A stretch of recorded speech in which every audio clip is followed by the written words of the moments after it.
여러분의 구독과 좋아요는 채널 운영에 큰 힘이 됩니다. 네, 안녕하세요. 지식디자인입니다. 네, 오늘은요, 교수 설계 모델에 대해서 살펴보도록 하겠는데, 첫 번째 시간입니다. 네, 앞서서는 여러 가지 교수 설계 관련된 이론들을 좀 많이 설명을 드렸죠. 다양한 이론들, 구성주의나, 학습 이론이나, 이런 것들을 설명을 드렸는데, 그러면 실질적으로 우리가 활용할 수 있는, 모양새, 그런 것들은 어떤 것들이 있을까를 한번 알아보도록 하겠습니다. 자, 교수 설계 모델을 먼저 좀 이해를 하기 전에 제가 말씀드리고 싶은 거는 현실 세계 활동에 눈을 좀 들리라라고 말씀드리고 싶어요. 오프라인 강의하시는 분들은 대부분 아시겠지만 여러 가지 학습 활동들을 하게 됩니다. 네. 집합교육에서 일단 강의를 할 거고요. 그 다음에 또 할 수 있는 것들이 이제 토론들 활동들을 만들 거고, 그 다음에 이제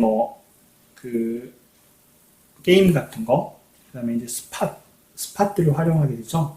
스팟이라고 하면은 매직을 활용해서 전지에 이렇게 적는 활동들이나 아니면 포스트잇을 붙이는 활동들이나 이런 것들, 이런 부분들은 오프라인 강의하시는 분들은 아주 익숙한 활동들이라 생각을 해요.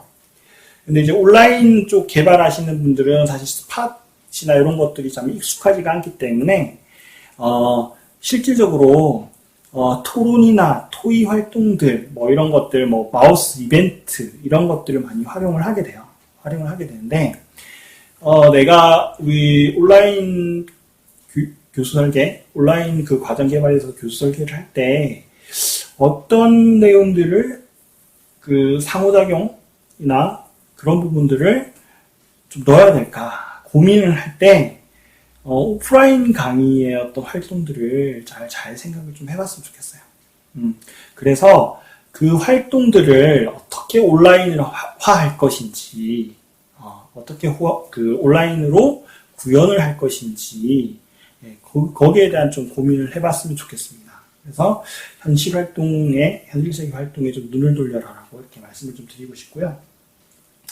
그래서 이제 교수 설계 모델, 대표적인 교수 설계 모델은 사례 기반 학습, 그 다음에 자원 기반 학습, 문제 기반 학습, 목표 기반 시나리오, 이렇게 제가 좀 구성을 해봤습니다.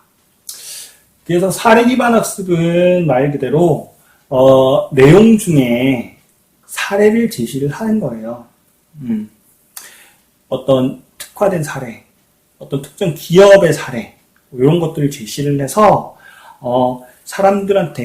학습자들한테 약간 관련성을 맺게 해주는, 그런 효과를 발휘할 수 있도록. 그러니까 만약에 이론만 이야기를 해주기보다는, 특정한 사례를 통해서 이해도 돕고 관련성도 높이는 그런 모델이라고 생각하시면 됩니다. 그 다음에 이제 자원 기반 학습이라고 하면, 자원이라고 하는 것은, 우리가 정보를 얻잖아요. 정보를 얻을 수 있는 모든 것이라고 생각하면 돼요. 기본적으로 강의식 학습에서의 어떤 자원이라고 하면, 교과서나 교재 정도가 될 거예요. 근데, 이제, 자원 기반 학습의 자원들은, 학습자들이 활용할 수 있는 모든 자원들을 생각하시면 됩니다. 인터넷을 활용할 수도 있고요. 거기에 다른 것들, 그 다음에 이북 같은 것도 있을 수 있고, 학습 교재일 수도 있고, 도서일 수도 있고, 다른 어떤 교양 도서일 수도 있고, 이런 다양한 다양한 어떤 요소들이 있잖아요. 그런 요소들을 활용하는 방법이다라고 생각하시면 되고, 문제 기반 학습이라는 것은 어떤 특정 문제를 던져줘요. 강사가. 이때부터는 아마 이제 어떤 퍼실리테이션 역량이 좀 많이 필요한데, 자원 기반 학습도 마찬가지이지만, 문제를 던져주면, 학습자들이, 교육생들이 그 문제를 자기네들의 방식으로 해결할 수 있도록 그렇게 만들어주는 겁니다. 네. 그래서, 그게 바로 문제 기반 학습이라고 할 수 있겠고요. 목표 기반 시나리오라고 해서 그 GBS라고 보통 이야기하는데 이것은 그 맥락을 좀 중시하는 네, 그런 방법입니다. 그런 모델입니다. 네, 맥락을 중시를 해서 시나리오가 있어요. 메인 시나리오가 있고 그 시나리오라는 것은 진짜 현업에서 있을 법한 시나리오인 거예요. 그래서 관련성이 아주 높습니다. 그만큼 이제 시나리오를 정교하게 만들어야 돼요. 우리가 뭐 영화나 아니면 드라마 이렇게 볼 때도 진짜 있을 법한 작가들이 진짜 그 있을 법한 그 상황이나 그걸 만들기 위해서 직접 작가들이 뭐 경험을 해본다고 하잖아요. 네. 그래서 특정 직업을 경험을 해보고 아니면 관찰을 해보고 이런 활동들을 하듯이 실질적으로 있을 법한 그런 시나리오에서 시나리오를 제시를 하고 거기에 맞는 어떤 지식적인 내용들을 가미를 해서 네, 어떤 그 학습을 전개해 나가는 그런 기법이 GBS 목표 기반 시나리오라고 할 수 있을 것 같습니다. 그러면 이 그 분류 방법들은요 사실 딱 명확치는 않아요. 그냥 어떤 개념적인 부분이 요렇다라는 거고 요게 이제 과정으로 들어가면 섞일 수가 있어요. 뭐 사례 기반 학습과 자원 기반을 섞는다든지 문제 기반과 자원 기반을 섞는다든지 뭐 이렇게 섞어서 과정들도 구성을 할 수가 있거든요. 그래서 어떤 단위 학습적인 차원에서 이렇게 구분을 할 수 있습니다. 네, 할 수 있다는 거고요. 자, 좀 더 구체적으로 설명을 드리면 먼저 사례 기반 학습.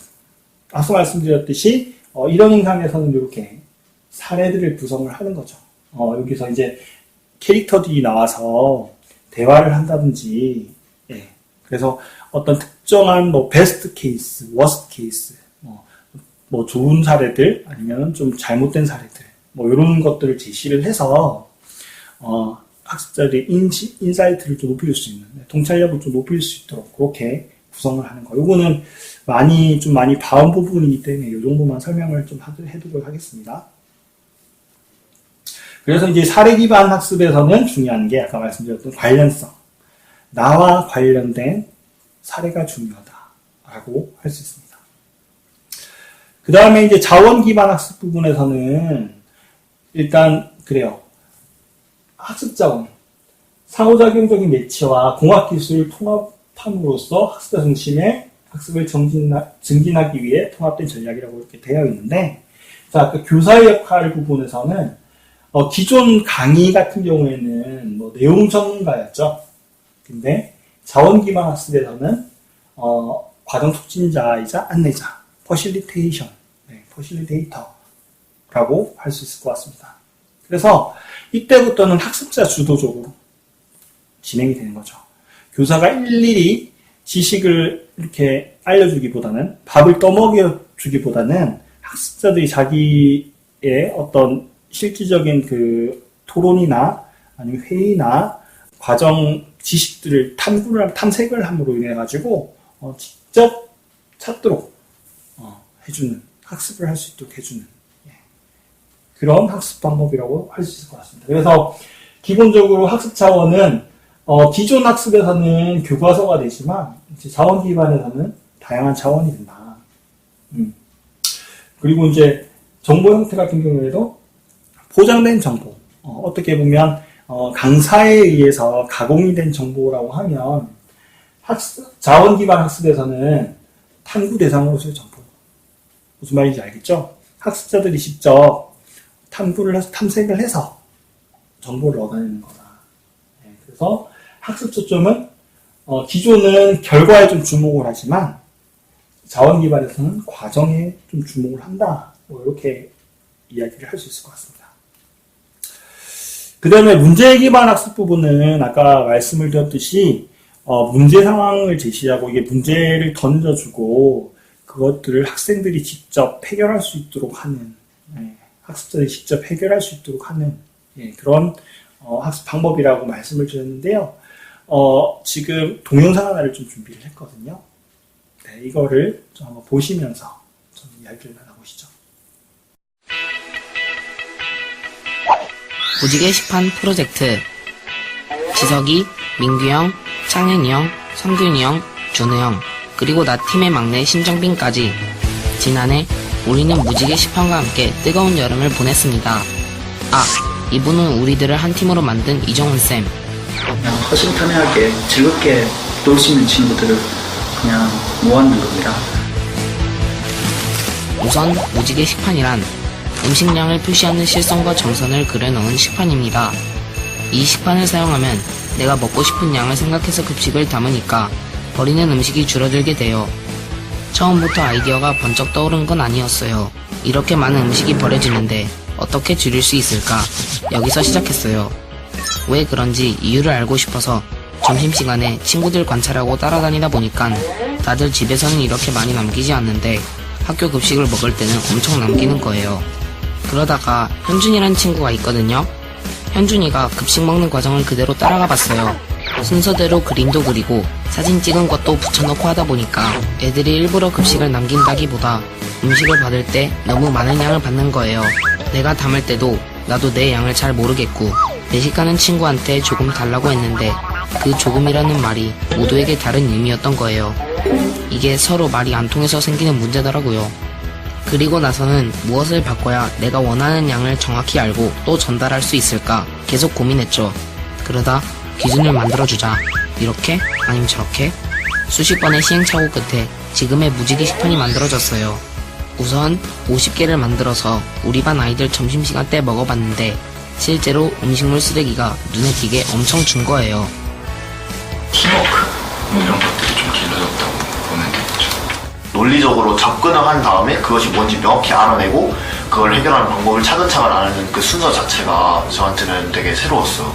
이 계기로 고등학교 때는 어떤 걸 딱 보면 그걸 어떻게 고칠까, 아니 문제점 보면 어떤 걸 고쳐야 되는 생각부터 먼저 들더라고요.